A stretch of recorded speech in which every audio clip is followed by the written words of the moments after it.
parce que aussi benn dossier de survie la si ñi nga xam ni itam moo di les patriotes. loolu du tribunal bu mag moo koy atte. mais tribunal bu mag fii Sénégal Dakar la avant. dama ne sëñ Fallou man nekkuma ci parlo loo xamante ne da ngay andi ñooñu ñii di wax dañuy andi lu ñuroo ak droit mais du droit dañuy andi lu ñuroo ak loi mais est-ce que loi Sénégal yi noo ne Ousmane Sonko pour ñu atte yëfam yi nii nii radiation bi foog ñu yóbbu ko ci tribunal bu mag. mais enfin aussi aussi est-ce que Ziguinchor aussi am na yeneen magistrat au-delà de ki nga xam ne moo di justement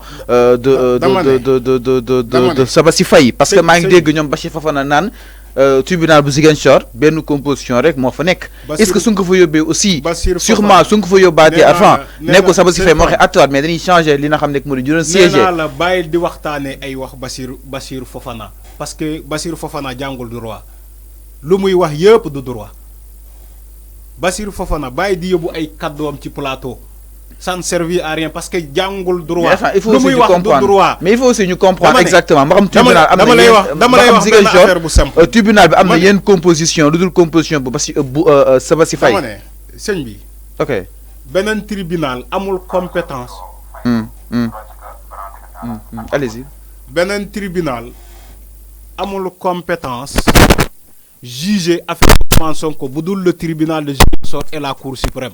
man ni ma lay wax nii du day dama ne dossier Ousmane Sonko ci radiation bii nii ñaari tribunaux ñoo ko mën a juger tribunal bu Ziguinchor pourquoi parce que Ousmane Sonko est électeur à Ziguinchor foofu lay vote foofu mooy son lieu de vote jusqu'aux dernières nouvelles dégguñu ni que Ousmane Sonko dafa délocaliser son vote désormais. mais enfin sama question mooy est-ce que exactement que ni dinaa ñëw ci sa question tribunal bu Ziguinchor am na benn composition outre que li nga xam ne que moo di justement bu Sabassi Faye. sëñ yooyu yaa yàkkamti mais dinaa ñëw ci sa question. ok allez-y. c'est-à-dire que dama am benn fait boo xamante dama bëgg mu leer ci bopp ñëpp balaa ñu taxu ci beneen question dama ne affaire de radiation bu Ousmane Sonko ñaari tribunaux ñoo ko mën a juger. te loi mu wax ko. bu fekkee dañuy respecter comment dire dañuy respecter procédure normale mooy maanaam ñaari tribunaux ñoo mën a juger Ousmane Sonko sur son affaire de radiation mooy maanaam le tribunal de Ziguinchor ñu ne la le tribunal de Ziguinchor pourquoi ñu ne c'est parce que il est électeur à Ziguinchor c'est là-bas son lieu de vote. Et il est maire le premier magistrat de cette ville de Ziguinchor donc Ousmane Sonko le fichier électoral le jour du vote. doo mën a ñëw fii doo mës a ñëw fii Dakar ba nga dugg ci bureau de vote ba nga gis tur Ousmane Sonko foofu mais à Ziguinchor oui tu verras le nom de Ousmane Sonko à Ziguinchor dans les lieux de vote dans son bureau de vote parce que il est électeur là-bas donc boo rajee ku mel noonu ci fiche électorale ñu ngi xaar ci yow pour nga juger ko dans le tribunal où il vote dans son lieu de vote. Maintenant, vous voulez faire croire aux Sénégalais ni que le tribunal de Ziguinchor n'était pas compétent, mais c'est plutôt le tribunal hors classe de Dakar qui est compétent. Mais c'est faux. Andi ma bépp magistrat bi nga yaakaar nga teg ko ci plateau ñu débattre ma laaj ko fan la jàngee droit non c'est que man new ma di parloo ma ne sëñ Fallou andi ma magistrat wala nga andi ma nit koo xamante ne dafa jàng droit nga andi ko ci plateau bi ñu débattre ma laaj ko ñaari question laa koy poser. alors c'est clair dama koy poser ñaari question alors c'est clair ñu ñëwaat si question donc ñuy naan ma jeexalee foofu damay jeexalee foofu ma may ma ñuy naan ni que non damay vérifier ma xam micro baa ngi ñëw Tafa micro bi c'est bon allo régie micro bi c'est bon. Alors donc ñi ngi en direct sur les antennes de Sénégal 5 TV c'est une émission li nga xam ne que moo di le talk matinal bu tey bi alors ñëw question boo xam ni itam peut-être Arfan il faut que ñu daal koy leeral exactement ma xam tribunal bu Ziguinchor encore une fois am na d'autres compositions à part bu ki nga xam ne que moo di Sabassi Faye parce que si suñuy xool quand même su ko Sabassi Faye doon attewaat du ko atte maanaam su ko doon yóbbuwaat Ziguinchor Sabassi Faye du ko atte day amaat benn composition ñeneen ñoo xam ne itam dañuy ñëw siéger à leur place ñu daal di xool exactement ñoom li ñu joxe ak li Sabassi Faye joxe exactement Cour suprême su paree daal di war a mën a daal di trancher exactement donc est-ce que concrètement Ziguinchor on peut retrouver d'autres li nga xam ne que moo di magistrat à part bu ki nga xam ne que moo di Sabassi. Voilà l'incohérence Vous voulez dire toute la ville de Ziguinchor, il n'y a qu'un seul magistrat qui est là-bas. Non, non, non, non. Et son équipe. Non, damay tontu Bassirou Fofana bi ngay wax. Mais il y a l'équipe. C'est que damay tontu. Amat, dañuy changer procureur bi, changer greffier bi, changer juge bi, changer loolu laa lay wax. OK. Composition. Sëñ Fallou, c'est-à-dire que faut da nga may déglu ma wax sénégalais yi. Doo ma poser question après nga répondre la question à ma place. OK. Dama ne pour répondre à Bassirou Fofana que tu aimes citer dans le plateau, dama ne Bassirou Fofana jàngul droit. Donc Bassirou Fofana il connaît même pas Ziguinchor pour dire que à Ziguinchor il y a qu'un seul magistrat qui est là-bas qui s'appelle Sabassi Faye. Il connaît même pas la composition du tribunal de Ziguinchor. Est-ce que vous connaissez au moins la composition du tribunal de Ziguinchor? Est-ce que xam nga ne ñaata magistrat ñoo nekk Ziguinchor? Donc vous osez dire que à Ziguinchor ak ville bi yëpp dans toute la ville il n'y a qu'un seul magistrat mooy comment dire Sabassi Faye. Mais c'est faux. Mais c'est faux. Lolu mboy encore ce qu'on appelle, il y a un journaliste de Walfadjri qui aime leur nommer les communicants du pouvoir. Non, Moustapha Diop. Mais il a raison. Vous l'avez les communicants du pouvoir, mais il a raison. En réalité, ils ne sont pas là pour la population sénégalaise. Ils ne sont pas là pour guindi nini pour nous comprendre. Ils sont là pour un parti pris. C'est ce qui est mauvais dans ce pays. Nit boy wax deug. Boy bo nekkee ci plateau wax lu la wóor. Mais enfin mo dafa tek ay questions. Non, il n'a pas posé des questions. Il a fait des affirmations. Non, il a mis en place ses inquiétudes. Non. Mais enfin, yo question bobu yo la koy laaj enfin.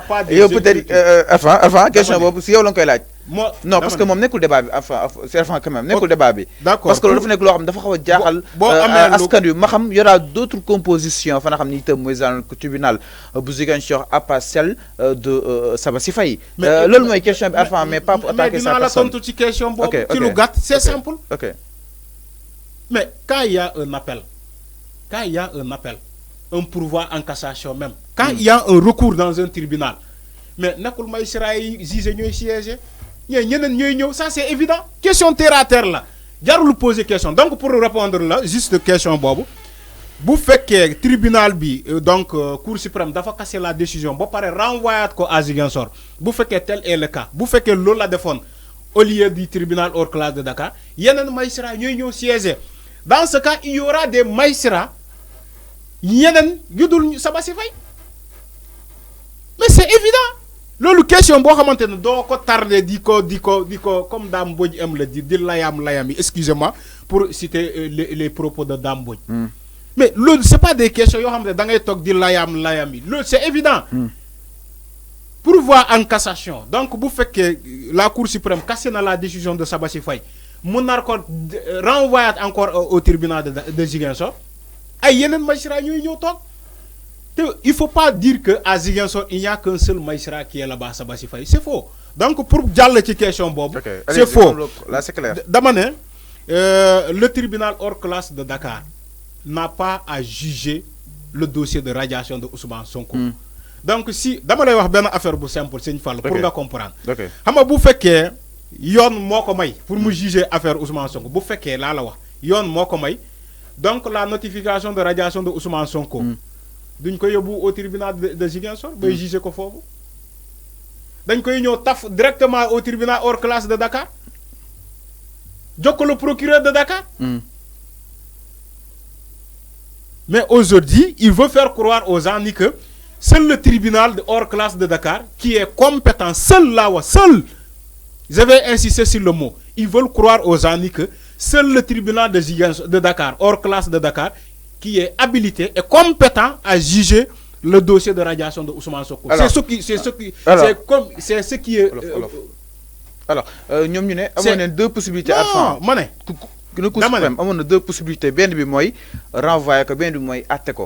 Ce qu'il renvoie, donc moi, il faut qu'on ait un renvoyer. Même nous avons renvoyer ça, Thiès serait renvoyer. Damané. Les ñu andi la lu ñuro ak droit. Donc c'est prérogative enfin. Damané. Les ñu andi la ak lu ñuro ak droit la wax. C'est que il y a des zones toxiques, il y a de la désinformation. Lu ñu woy désinformation dafa am ci dossier bi. Am na ay nit yo xamantene dañoo jog carrément daw wutali plateau yi pour nax sénégalais yi te ñun duñ ko accepter gënuñu jàng droit bu ñu jàng ci école yi ñuy génnee ñun foofu lañ jógee bu fekkee département de droit de ICAD mais ñëpp fa lañ jàngee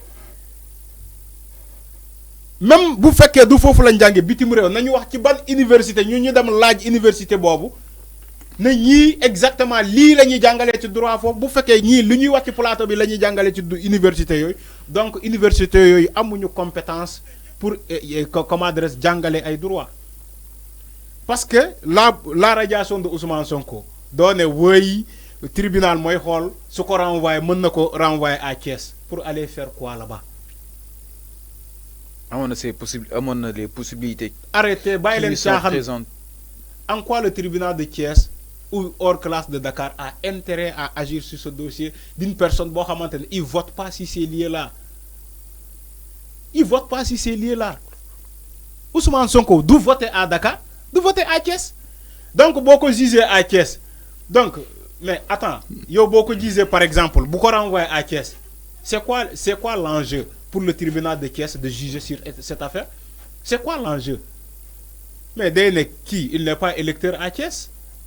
Le tribunal hors classe de Dakar va dire que mais Ousmane Sonko il n'est pas électeur. Bu fekkee ci yoon lañ koy dégg ci procédure normale moo tax ma ne xam nga chaque jour ma ne la dossier Ousmane Sonko yi buñ ko jaarale woon ci procédure normale fekkee affaire yi jeex na bu yàgg. Mais ñoom ñuy yéexal mbir mi. C'est comme si ñoom bëgguñu mu jeex. Tant que jaarale ko ci voie normale du mës a jeex te day am ay débat yu bëri ci ay plateau télévisé ñaari cas ñoo am. ñee dañuy dem ci plateau yi pour continuer nax sénégalais yi ñeneen ñi dañuy dem ci plateau yi malheureusement ñoom bëriwuñu pour leeral sénégalais yi. Ah bon? Mais bien sûr. Donc da nga jàpp ni quand Ousmane Sonko donc moom dëgg. Arfan sëñ Fallou wax ma dëgg. Mais Arfan dëgglu moom ma wax la. nga ne ñaar la am ñii dañuy dem pour la nëmbal ñii dañuy dem pour leeral. C'est que faut nga comprendre li ma wax. Ok dama ne. Ok dafa am ci mbir mi ñaari camp. ñii dañuy dem ci plateau yi pour leeral dëgg. ñee dañuy dem pour lëndëmal xel sénégalais man dama jàpp ni luy dëgg ci dossier boobu la procédure on l'a pas respectée depuis le début. Man loolu laa gëm. moo tax nga gis un juge à Ziguinchor taxaw ne leen damay jox kii dëgg parce que damay gis ni que kii jotul radiation ba léegi au moment où nous parlons jotul radiation ci ay médias la dëgg ci ay à travers ay yeneen journalistes ci seen ay émission la dëgg ni que c'est du factuel même si journalistes yooyu taxaw nañu ñemee yàlla lool ba ñu ne c'est du factuel donc lu factuel ba pare la personne concernée boo xamante ne moom la ñu radier jotul ci radiation non mais ça c'est une vice procédurale c'est ce qu'on appelle un défaut de procédure. Donc ki nga radier moo njëkk a jot ci yëf yi ba pare balaa ngeen am les péripéties de publicité ñeneen ñi mën see jot mais c'est le contraire c'est le monde à l'envers.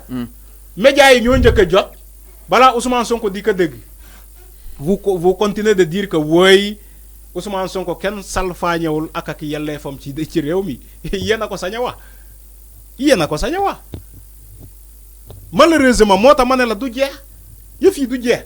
Tu vois que le jeu de la Cour suprême moom moo lay wane ni que ni du jeex parce que yow boo ko yóbbee tribunal hors classe de Dakar dañuy juger après ñeneen ñi bu ñu amulee dëgg lan la ñuy def pourvoi en cassation day delluwaat encore ci Cour suprême moo tax ma ne la du jeex. Donc di nga fekk élection bi passé. dina fekk élection bi. Non du jeex li ko taxoon jug. ma ne mbir mi du jeex laa la wax du jeex est-ce que yaa ngi may dégg ma ne du jeex du sax question dina fekk élection yi jeex ma ne du jeex laa wax ma ne du jeex. Tant que respecté wuñu procédure normale mi yëf yi du jeex man maa la ko fii ci plateau bi jàppal. yéeg ak wàcc bi dina xaw a bëri. non du jeex ñeneen ñooy décourager rek bàyyi affaire yi mu sedd parce que moo tax ma ne la à quoi profite de ces instances là mooy maanaam yéeg ak wàcc bi ñan bankaam la profité wu moo tax ñoom ñuy bëgg a yéexal mbir mi bëgguñu affaire bi jeex parce que ñoom ñoo ko téye le dossier tous les dossiers de Ousmane Sonko en commençant par Adji Sarr nee naa la dossier boobu warul egg procès parce que Adji Sarr yàlla wax loo na ko ci ay travers ay audio. mu dem mu ne gars yi ni audio yi moom moo def audio yi mais dafa doon naxe waruloon am procès dañuy jàpp comment dirais ndaw si pour infraction boo xamante ne détournement comment adresse ay immense mooy maanaam mensonge public la ba mu def ba pare reconnaître ces mensonges ba ne dama doon naxee yow koy nax. mais Maham Diallo waxoon na ça n'a rien à voir parce que loolu ay audio la lii ñoo ko tuddee noonu ça n'a rien à voir. Une affaire qui a fait tellement de pertes en vie humaine. nga taxaw di naan ça n'a rien à voir ñoom kese ñoo ko mën a wax. donc su ma ñëwaatee ci beneen cas bi le dossier avec Mame Mbaye Niang bu ñu respecter procédure normale bi waruloon am procès bay laaj ay 200 millions je regrette mon ami Mame Mbaye maa ngi koy saluer de passage mais lii. war diffamation musuma gise fenn ci benn dëkk ci àddina bu amee ampleur bii au Sénégal ci diffamation bay ne mën naa tere nit nekk candidat Sénégal kese la xewee ci histoire juge comment dire histoire judiciaire du monde Sénégal kese la amul fenn ci diffamation boo xamante ne les deux parties même juge bi mën na leen ne wala procureur dem leen taxaw leen ngeen régler seen contentieux entre yéen kii jàpp ni que dama laa diffamé waaw léegi dama juum au lieu de IGE IGF te pré-rapport bi moo amoon léegi nañ ko waxtaanee suñu mbir. loolu kese diffamation loolu la diffamation amul ay comme ñoom nu ñuy grawale mbir mi. non amul loolu. diffamation ca waa ji dem na ci section de recherche Ousmane Sonko je crois ba mu ne ni que moom il reconnaît que ni dafa juum. au lieu de IGF il a dit IGE. aveu la loolu aveu la. donc am na ay njeextal ci ay ci procédure judiciaire nit ku def aveu am na njeextal. donc moo tax ma ne la bu ñu respecter procédure lii yëpp du am donc bu ñu ñëwee ci radiation bii nii encore une fois warul egg cour suprême wala bu eggee cour suprême war na gaaw ate yëf yi jarul mu koy renvoyer ci encore tribunal hors classe de Dakar.